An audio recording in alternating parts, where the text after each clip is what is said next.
ಜೈನ ಕಾಶಿ ಎಂದೇ ಕರೆಯಲ್ಪಡುವಂತಹ ಮೂಡಬಿದ್ರೆಯ ಸಾವಿರ ಕಂಬದ ಬಸದಿಯಲ್ಲಿ ನಿಜವಾಗ್ಲೂ ಸಾವಿರ ಕಂಬ ಇದೆಯಾ? ಇವತ್ತು ಹೇಗೂ ಸಂಡೇ, ಜೊತೆಯಲ್ಲಿ ಹೋಗಿ ಹೀಗೆ ನೋಡ್ಕೊಂಡು ಬರೋಣ ಅಂತೇಳಿ ಹೇಳಿ ನನ್ನ ಫ್ರೆಂಡ್ ಗಾಯತ್ರಿ ಜೊತೆ ಹೊರಟೆ. ಶ್ರೀ ದೇವರಾಯರು ನೀಡಿದಂತಹ 10 ಎಕರೆ ಪ್ರದೇಶದಲ್ಲಿ ಜೈನ ಧರ್ಮದ ಅನುಯಾಯಿಗಳು, ಅವರಿಗೆ ನಾವು ಶ್ರಾವಕರು ಅಂತೇಳಿ ಹೇಳ್ತೇವೆ, ಅವರೇ ಈ ಬಸದಿಯನ್ನ ಕಟ್ಟಿಸಿದ್ರಂತೆ. 4 ಕಿಲೋಮೀಟರ್ ಸುತ್ತಳತೆಯಲ್ಲಿ ಇಲ್ಲಿ 18 ಬಸದಿ, 18 ದೇವಸ್ಥಾನ ಹಾಗೂ 18 ಕೆರೆ ಇದೆಯಂತೆ. ಈ ಬಸದಿಯ ಮೇಲೆ ಇನ್ನೂ 2 ಮಹಡಿ ಇದ್ದು, ಒಟ್ಟಾರೆ ಅಲ್ಲಿರುವಂತಹ ಮಹಡಿಯ ಕಂಬಗಳನ್ನು ಸೇರಿಸಿದಲ್ಲಿ ನಮಗೆ ಬರೋಬ್ಬರಿ 1,000 ಕಂಬಗಳ ಲೆಕ್ಕ ಸಿಗ್ತದೆ. ಆದರೆ ಅಲ್ಲಿ ಜೈನರಿಗಷ್ಟೇ ಹೋಗಲು ಅವಕಾಶ. ಒಂದೇ ಕಲ್ಲಿನಿಂದ ಕೆತ್ತ ಮಾನಸ್ತಂಭ ಬಸದಿಯ ಹೊರಗಿದ್ದು, ಅಲ್ಲಿ ನಮ್ಮ ಅಹಮ್ಮನ ತ್ಯಾಗ ಮಾಡಿ ಶರಣಾಗತಿ ಭಾವದಿಂದ ಒಳ ಬರಬೇಕು ಅಂತಲೇ ಹೇಳ್ತಾರೆ. ಇದನ್ನು ಕಟ್ಟಿದ್ದು ಭೈರವರಸನ ರಾಣಿ ನಾಗಲಾಂಬಿಕೆ.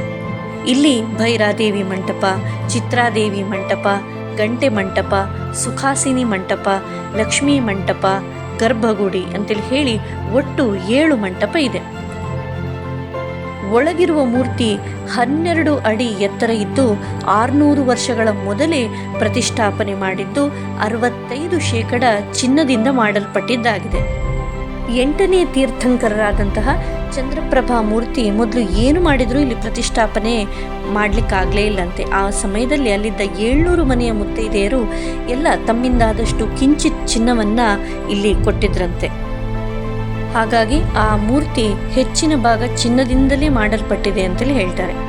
ಅದರ ನಂತರ ಈ ಮೂರ್ತಿ ಇಲ್ಲಿ ಸ್ಥಿರವಾಗಿ ನಿಂತಿತು ಅಂತೇಳಿ ಹೇಳ್ತಾರೆ. ಜೈನ ಧರ್ಮವು ಸರ್ವಧರ್ಮ ಸಮಭಾವ ಮನೋಭಾವನೆಯನ್ನು ಹೊಂದಿದ್ದು, ಇಲ್ಲಿ ಕಾಣುವ ಕಂಬಗಳಲ್ಲಿ ರಾಮಾಯಣ ಮಹಾಭಾರತದ ಕಥೆಗಳು ಕೆತ್ತಲ್ಪಟ್ಟಿದೆ.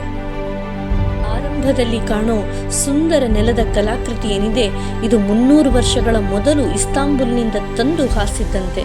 ಅದು ಈಗಲೂ ಕೂಡ ಚಕಚಕನೆ ಹೊಳಿತದೆ. ಬಸದಿಯ ಹೊರಗೆ ನಾಗಗುಡಿ ಇದೆ.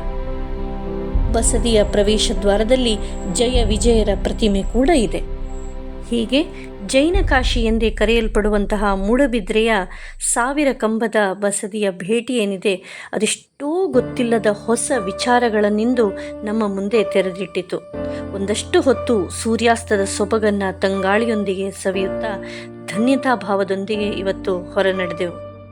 ಮತ್ತೊಮ್ಮೆ ಹೊಸ ಕ್ಷೇತ್ರದೊಂದಿಗೆ ಭೇಟಿಯಾಗ್ತೇವೆ ಅಂತೇಳಿ ಹೇಳ್ತಾ ಎಲ್ಲರಿಗೂ ಕೂಡ ನಮಸ್ತೆ.